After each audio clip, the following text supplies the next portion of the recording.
एक छोटे से गांव नूराबाद में अरहम नाम का लड़का रहता था। अरहम को एडवेंचर का बहुत शौक था। गांव के बिल्कुल किनारे पर एक पुरानी टूटी हुई हवेली थी जिसे सब लोग भूत बंगला कहते थे। रात को उस हवेली से अजीब सी आवाजें आती, कभी खिड़कियों का खड़खाना, कभी हवा जैसी सीटी सी चीख, कभी पैरों की हल्की सी थपथप। गांव वाले कहते थे वहां एक भूत रहता है, कोई रात को वहां ना जाए। लेकिन अरहम इन बातों को सिर्फ अफसाने समझता था। एक रात जब चांद बादलों के पीछे छुपा हुआ था और हवा में ठंडी सी खुशबू थी, अरहम ने डिसाइड किया, आज मैं सच पता करूंगा। हाथ में टॉर्च लिए वो धीरे धीरे हवेली के दरवाजे तक पहुंच गया। दरवाजा हल्की सी चीख के साथ खुला, क्रीक क्रीक। अंदर अंधेरा था, सिर्फ छत से लटकती एक पुरानी लैंप हिल रही थी। अरहम ने जमीन पर मिट्टी के निशान देखे, जैसे कोई रोज इधर चलता हो।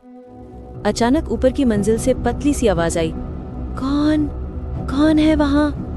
अरहम का दिल जोर से धड़का, लेकिन वो हिम्मत करके सीढ़ियां चढ़ता गया। ऊपर हॉल में एक लंबी सी पुरानी तस्वीर लगी थी। उस तस्वीर में एक बहुत खुश लगती हुई फैमिली थी, लेकिन सबसे अजीब बात यह थी कि तस्वीर के बीच में एक लड़के का चेहरा धुंधला था, जैसे उसका चेहरा जानबूझकर मिटा दिया गया हो। फिर से वही पतली सी आवाज सुनाई दी, मेरी बात सुनो। ये आवाज एक कमरे से आ रही थी। अरहम ने दरवाजा खोला तो कमरा बिल्कुल खोखला और धूल से भरा हुआ था, लेकिन एक कोने में एक छोटी सी डायरी पड़ी थी।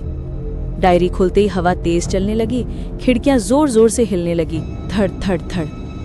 डायरी के पहले पेज पर लिखा था, मेरा नाम लैला है, मैं इस हवेली की बेटी हूँ, मैं खो गई हूँ, कोई मुझे ढूंढ दो।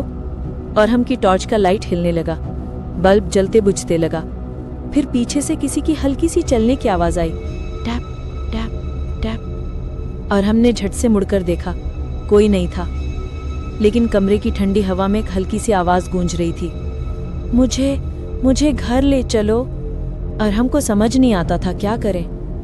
मतलब यहाँ कोई भूत नहीं, मैं भी एक खोई हुई हूँ, मदद मांग रही है। डायरी के लास्ट पेज पर एक नक्शा बना था, हवेली के पीछे एक पुराना वेल यानी कुआं। अरहम ने हिम्मत करके उस कुएं तक गया।